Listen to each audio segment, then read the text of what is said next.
Hello, everybody. This is Gary. Today is Friday, February 18th, 2022. It is 4:57 p.m. Eastern Standard Time in the United States in Rochester, New York. And this is my coping with schizophrenia blog entry for today. Today, I went to see my primary care physician about the pain in my right knee, which is pretty severe.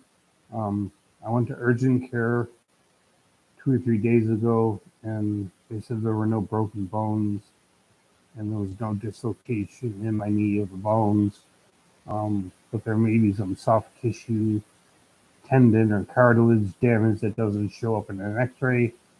So my primary care doctor ordered a MRI of my right knee to see what's going on. It may heal itself. It may need surgery. I don't know. All I know is that it's very difficult to walk. On my right knee, I either need a cane or crutches, and it's difficult because it's snowy here in Rochester, New York. There's several inches of snow on the ground. It's pretty messy weather to be using crutches or a cane. It's very icy in some spots.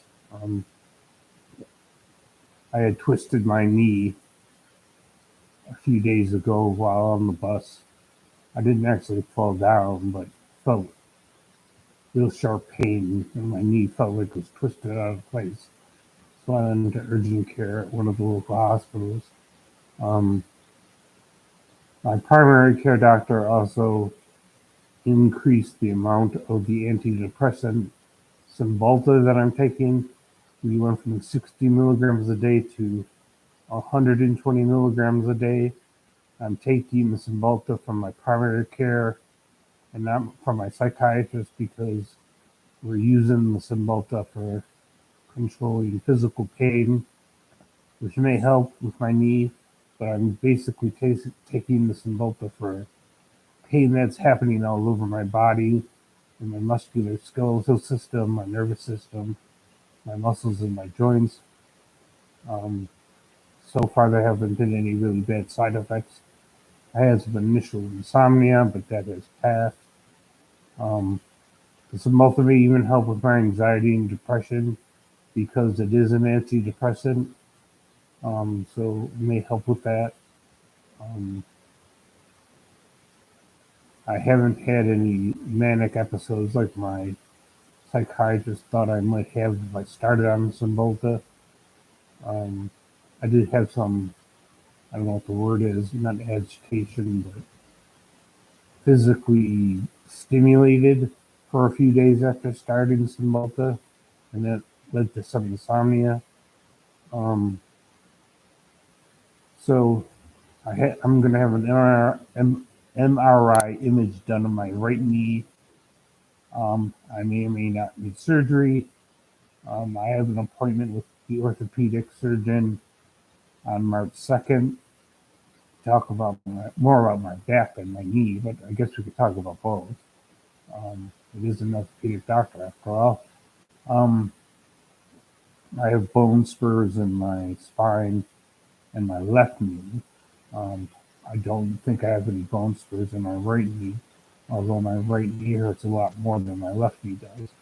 The only reason I had my left knee x-rayed is because a couple of weeks ago I fell down on the ice. I was wearing sneakers and not boots. And walking on ice in old sneakers is kind of dangerous. It gets kind of slippery. And they thought I might have broken a bone in my left knee, and there was no broken bones. It was definitely swollen, and my right knee is definitely swollen. Um, so, still experiencing a lot of physical pain and taking several different medications for it. The Cymbalta, Flexeril, which is a muscle relaxant, the Neurontin, also known as gabapentin, for nerve pain and body pain, and Tylenol.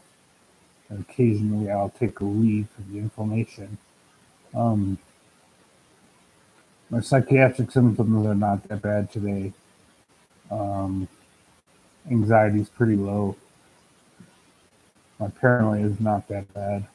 I'll tell you, to get to the doctor by bus which is difficult in this snowy weather. But I did get to the appointment. I got there late, but I got there and they saw me. My paranoia wasn't too bad when I was outside today. Um, my auditory hallucinations are pretty low key today. My depression and anxiety are not that bad. Um,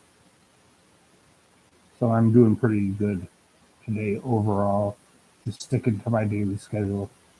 Um, I have a therapist appointment next Wednesday, group therapy for DVT therapy next Tuesday, and I have a physical therapy appointment on Monday, and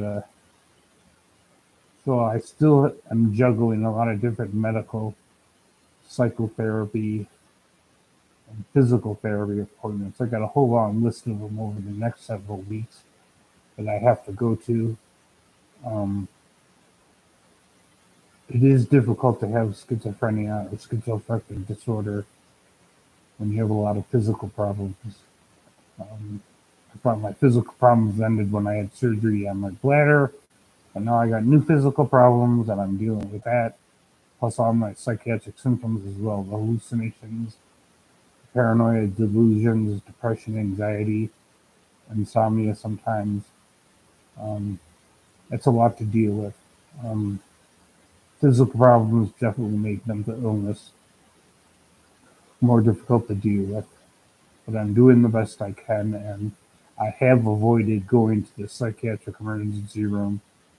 I haven't been to the psychiatric emergency room since October 30th of last year, so it's been about almost 4 months now since I went to psychiatric emergency. It's better not to rely on that, anyways, to cope. It's a very chaotic, violent place, the psychiatric ward at the hospital. So that's all for now.